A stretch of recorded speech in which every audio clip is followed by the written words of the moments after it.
Welcome to Inside the Practice, your go-to podcast for stories, tips, and insights from professionals helping dental practices thrive. Hosted by Alan Hollander and Sarah Boylan, and sponsored by ePractice Manager. Enjoy the episode.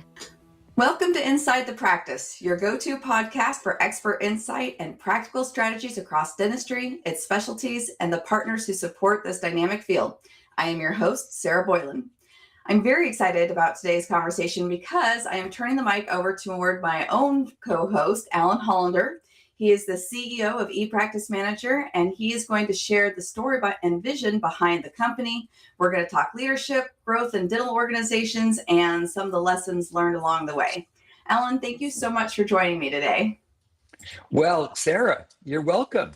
It's nice to be. It's nice to be on my podcast. I know, right?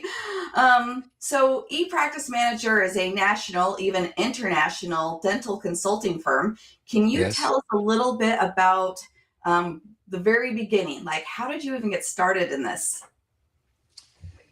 I was doing consulting, general business consulting. I came out of a family that was very involved in the business world, in manufacturing, and worked in my family's company throughout the last few years, the last year or so of high school, and all the way through college. I worked there, and so it was something that was kind of embedded in me, the business processes and systems that I learned along the way through kind of hard knocks, you might say. I thought I knew a lot more than I actually did. But I always had very strong interest in it. I was doing general business consulting, and I had a friend who was in healthcare who had asked for some help. And I said, sure. I spent a couple of weeks in his practice. He was a chiropractor.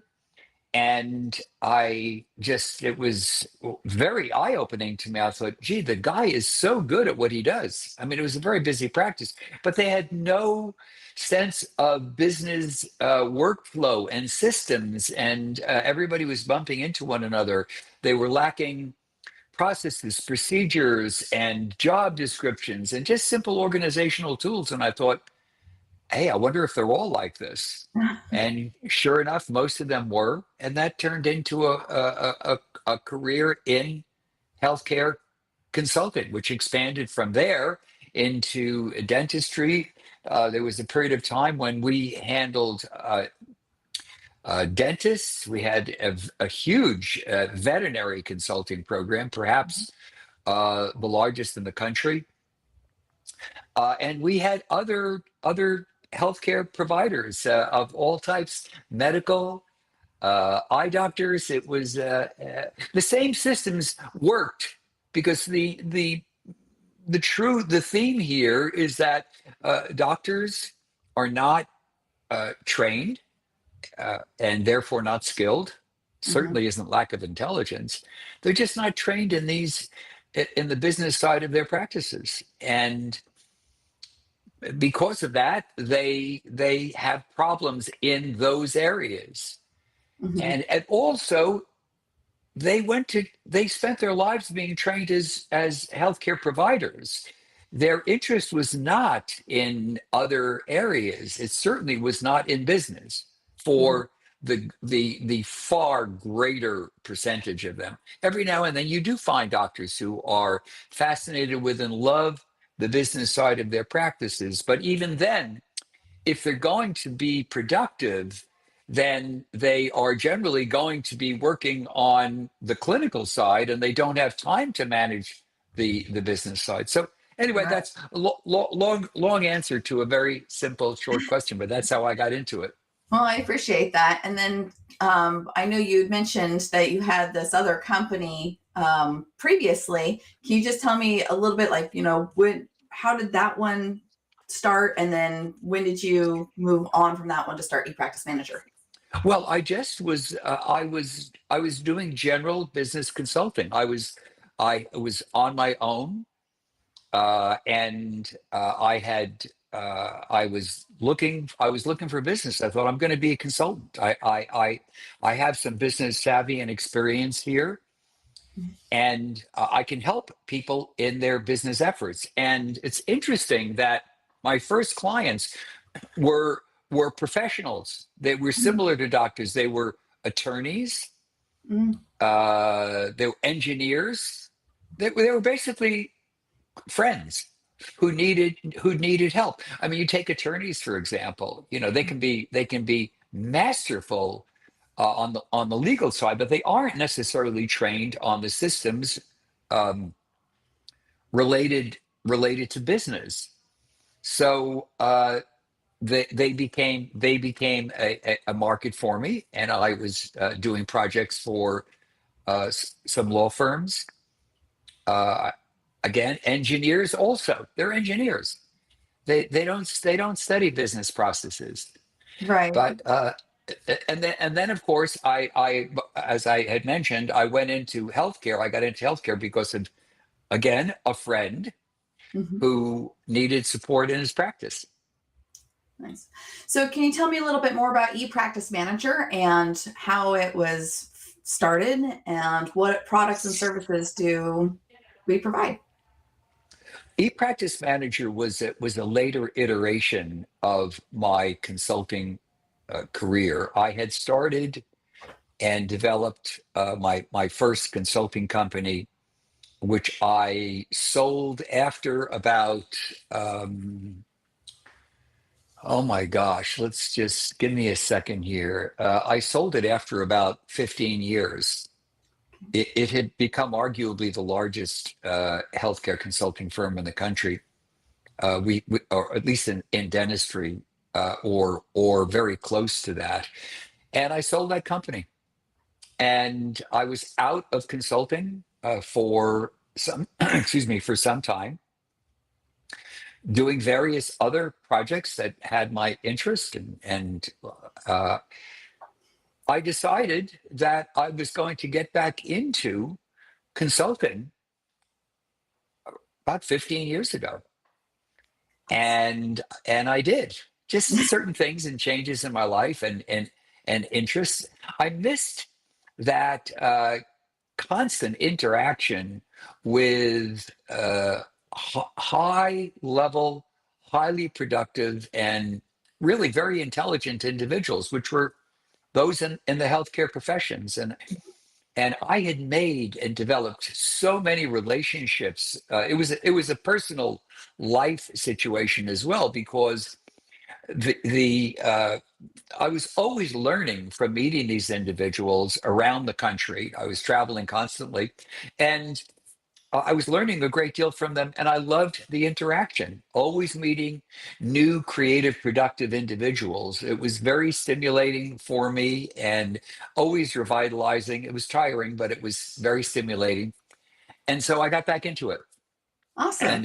And that was when I started ePractice Manager. All right. So, going back to products and services of ePractice Manager, what Yeah. is it that the two branches of the business, what is it that we do?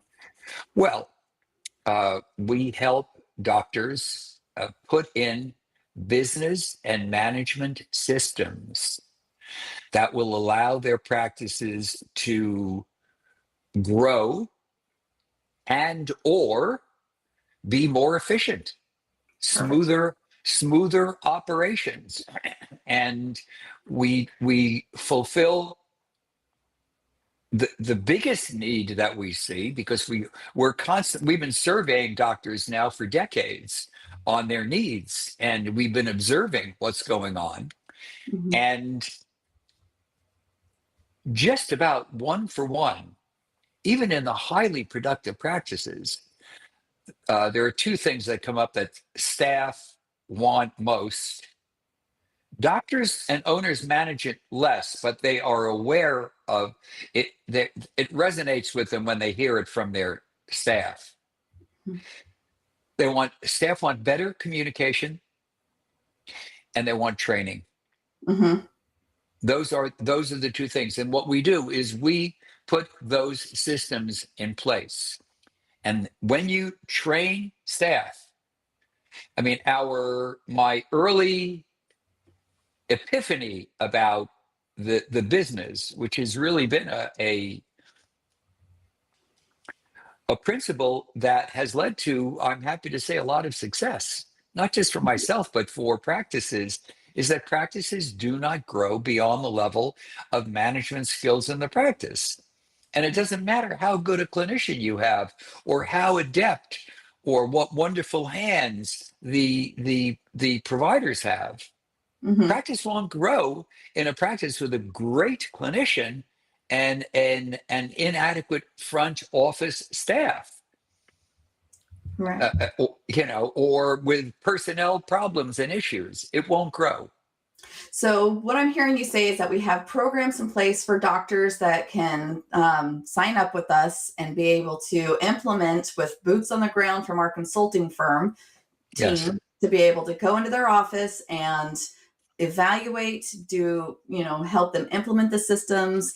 And then about the training part, I would love for you to touch on the library that we have. Yeah, sure. Well, we have a very extensive library. My gosh, we have hundreds of pages of material that we have developed. Here's the thing that I tell clients and certainly prospective clients all the time. It's not that I am, that smart. It's just that we have seen so many practices over the years, and we have seen what works and what doesn't work, or how to work a system into a practice, how to work it into the practice. I'll come to that in a moment. It's execution and implementation. That's everything. But we've seen so much of it. And here's what we've done. We've codified it. Our consulting team has memorialized, for lack of a better word, the systems and processes that we have observed work.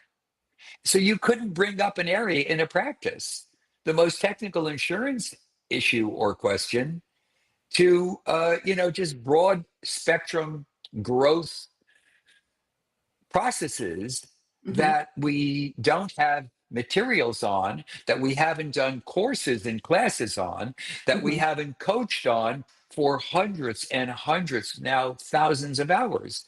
So when you get that, and we developed a library as a result of that. We have an extensive library of courses and training materials online that people can access and use. Our consultants use these all the time as part of our tools. And so we have really accumulated a true wealth of information about just about every area. And we utilize all of this when we work with a practice. When we want to train an employee, it's rare that we don't have a specific job description Mm-hmm. for that practice. So so that's really that's a real key to the resources that we have, is all Yeah. of that, those many years of experience and observation. Oh, it's pretty impressive. I remember when I first came to work for ePractice Manager in 2019, I got some hands-on working with some of the job descriptions, the procedures, the policy manuals, all Yeah, of these fundamental things that practices need that they don't necessarily have in place.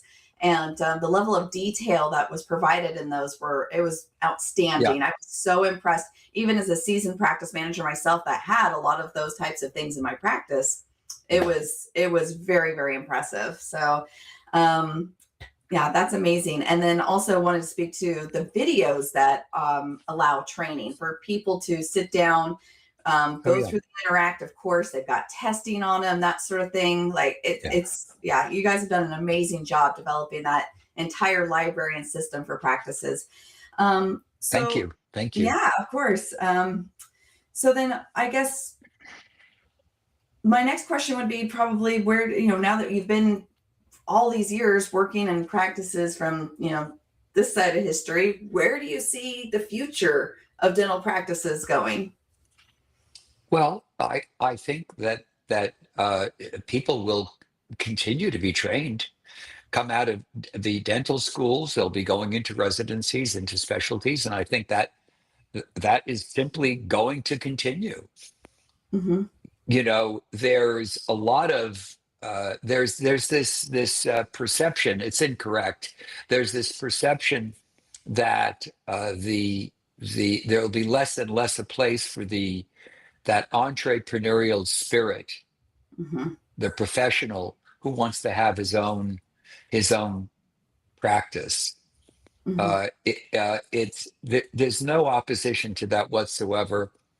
In fact, a dentist who is well trained, or who is reasonably well trained and has people in his or her practice who can execute on systems and implement things, is going to make far more money over their career, Hmm.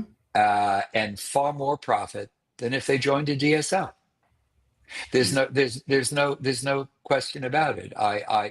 I'm sure there are places for practices and doctors who would prefer that, and I wish them all the best. That's not our market. We have worked with and done projects with some very large DSOs, particularly DSOs in specialty areas. Hmm. We understand their operation, but it's very different than having a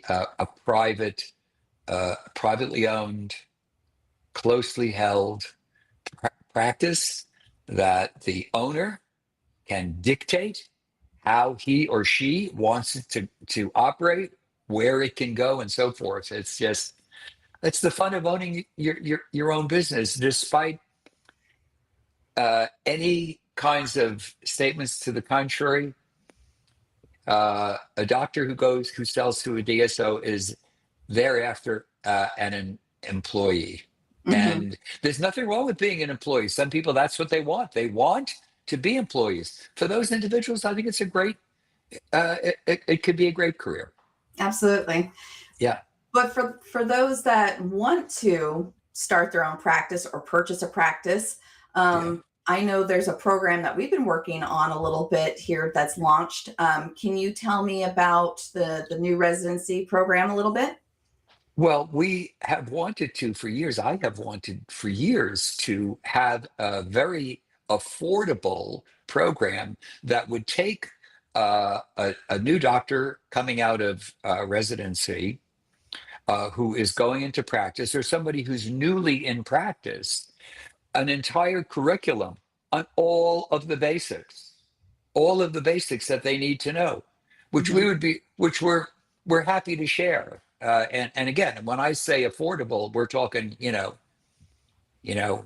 like a few $100 a month or something like that, Hmm. which should be affordable for anybody. And an entire curriculum that takes them through how do you pick a location? What are the basic rudimentary things that have to be in place as far as setting up your business entity? Who is the first person you hire, and what is the sequence of hiring after that? And what are some hiring fundamentals? Hmm. How do you do a plan, an actual strategic plan for your practice that you can timeline out? How do you monitor how you're doing? How do you communicate with your staff and keep them productive? What are the basic accounting and financial procedures? Leadership, training new employees. I mean, it's a comprehensive curriculum that we're going to be doing, and it hasn't hit the market yet, but I'm super excited about it. And we've had partners with whom we work who are connected with the various residency programs around the country and various institutions, and we're excited about it. I think it's going to be a hit. I think it's going to help immeasurably. Oh, I'd love it. It sounds like you guys have put a lot of thought into exactly what Yeah. these new doctors need and how to get them off to a really good productive start right out of the gate. Yeah. So let's talk a little bit about public speaking. Now, one of my favorite roles in this job is the opportunity to support you when you do these public speaking events. And, you've been doing it for so many years on so many different topics. Can you tell me a little bit about your public speaking history and what you talk about and what your favorite parts are? Well, sure. I was deathly afraid of public speaking, and for many years, if there was a group in front of me of more than two or three people, I would just, I had difficulty getting the words out of my mouth. I can't believe that. Yeah, You're it's really such a it's great really speaker. true. I just would I would be short of breath and everything. And so it was interesting though. Um, I think it was when I first started doing it. I was doing it was when I was just starting this movement into my consulting career. I put together a seminar on a good topic. I think it was at a hotel in Portland, Oregon. I think I had about 10, maybe 12 people who came to it, business people that, again, friends of mine had sent people to. And what I did before the talk was I spent hours going over what I was going to say. Hmm. I spent hours going over it, and I practiced it over and over and over again. And I was uh, still nervous about doing it, but I found that because I was so familiar with my material, it was kind of easier. It was easy to get into it, and once I got into it, um, it was very smooth. I got better and better at it. It was kind of just sort of doing it and doing it and doing it and doing it. And it got to a point where I think at times I've been relaxed to a fault, where I probably should have been more prepared than I was, which has resulted in a less than my ideal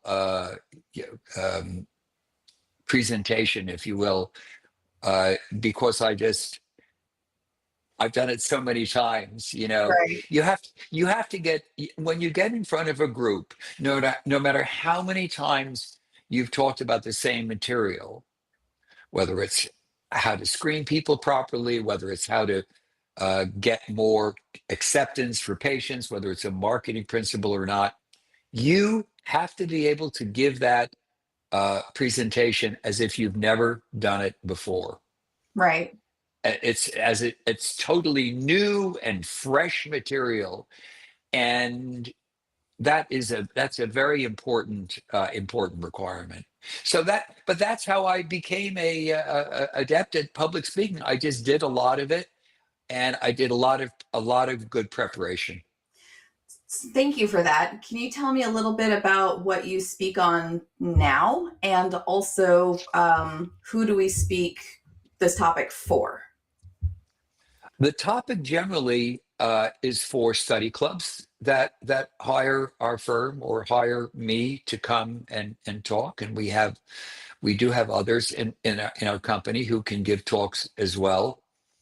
Uh, Study clubs around the country in the world of dentistry, because we deal with many specialists, particularly in the surgical arts in dentistry. We often will give talks for specialists to their referring doctors, and kind of helping them build those relationships, stimulate more referral patients coming into their practice. Oh my gosh, you've done hundreds of those over the years. So yeah, it's anybody, any providers or staff in practices around the country. That's excellent. Yeah. And if somebody wanted to have you as a speaker, how would they get in touch with you about that? They just, well, they can contact our company. They can contact me, Okay. Alan at ALAN at ePracticeManager.com. They can call our company. They can go onto our website. All of the contact information is there, ePracticeManager.com. They can just reach out to the company, and they'll be given to the appropriate person, and perhaps I'll speak to them. Perhaps Larissa from our company, who handles a lot of CE engagements for us, or our director of business, our VP business development, Anthony Penketh, Mhm. and we'll be delighted. We love doing continuing education. It puts us in front of so many doctors. That's our universe. So we love doing it. Yeah, well, I know your talks have always been very highly rated, and being CE certified as a speaker, that also is It helpful. helps. Yeah. Yeah, it's very helpful. We're accredited. We're CERP certified, so we give out credits. Give out credit for that accordingly, based on what we're talking about and how long. Sure. Perfect. So, just kind of wrapping up our conversation here, how do you define a truly successful dental practice? Hmm. I think you define it based upon the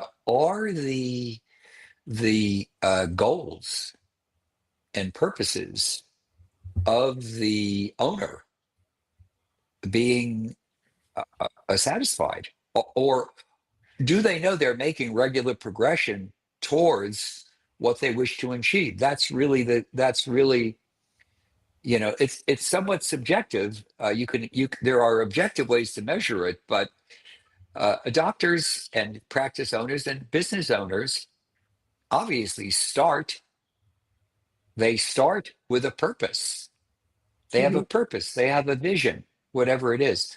All too often, business owners, especially when they get in the weeds and they're handling difficult situations, they may forget about these. But they all have goals, they all have objectives, Yeah. and they want to achieve these. And that's the true definition of happiness, is as you overcome these various obstacles, and that's how we have wins. Mhm. These progressive series of successes and wins that lead to bigger and bigger successes, and ultimately it's just better lives. I went into this thinking, wow, I can improve the quality of people's lives. I can make them happier. That is what I wanted. That's what I wanted to do. The end all was, wow, they have a great system for getting new patients. Sure, Mhm. that's great. That's a prerequisite toward one of the building blocks. But really, ultimately, are they happy? Are they achieving the success that they want? And so that's a successful practice, and there are no numbers connected with it necessarily. It's if the doctor feels that he or she should have a seven-figure income, okay, then there you go. Then that's going to require whatever it requires, and we have had many clients who've earned enormous income. And then there could be different numbers. It could be somebody who is practicing a few days a week. Mhm. But the question is, what is their purpose? And what are their objectives and goals? And are they accomplishing these on a regular basis? That's going to make them happy. And then we're achieving what we're about as well. Nice. I love it. What's one piece of advice you want every dentist listening today to hear?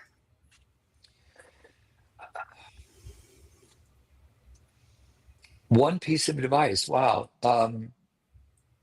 If your practice is not growing, or if there are things in the way of the practice becoming optimum, there is an administrative or management fundamental that is missing. It is not the fact that the doctor doesn't have the latest and greatest digital equipment. with all due respect to the brilliant, I mean, mind-blowing, brilliant technology, AI supported stuff out there. It's genius, some of this stuff, but that doesn't equate success or even greater production and revenue. It does not. The key is the key, and a key to our company's longevity is that we oversee implementation. We oversee the implementation, and that is really what we do best. And it's the problem, no matter how good, how sound. Okay, here's a tip for you, doctor. Here, office manager, here's something you can try out. Great. It will be as good as it's effectively executed. And so we have such a brilliant team of consultants run by our VP Client Services, Wendy Reefer, who is just masterful at this. And all of the consultants are trained with this as the standard.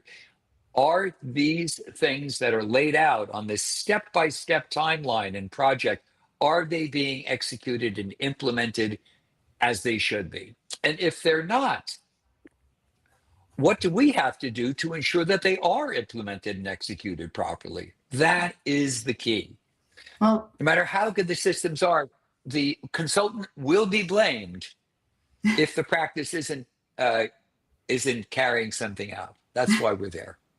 Well, and going to your statement about our great team of consultants, there's lots of support that our clients receive once they get signed up with us. For sure, it's nonstop. It is truly nonstop. Yeah. We are part of their practice. Absolutely. Well, is there anything else you want to share before we wrap up? Sarah, thank you. I love talking about this stuff. I have not lost. And you've kind of reminded me of this. So thank you. It's a good feeling. I haven't lost my passion or intensity in terms of doing this, and I continue to keep doing it for some time. And I love doing it. I love sharing the things that we have with others and seeing them improve. And thanks for being a great co-host and being as supportive as you have been for me and certainly for the company. So thank you. So our audience, thank you for tuning into today's episode. And again, a big thank you to Alan for sharing his insight and experience with us. If you want to learn more about ePractice Manager and our systems and support for growing dental practices, please be sure to visit our website and explore the resources we have to offer. And then, of course, please don't forget to subscribe and share this episode with a colleague. And we'll see you next time on Inside the Practice. Thanks for joining us on Inside the Practice, sponsored by ePractice Manager. We hope you enjoyed today's episode.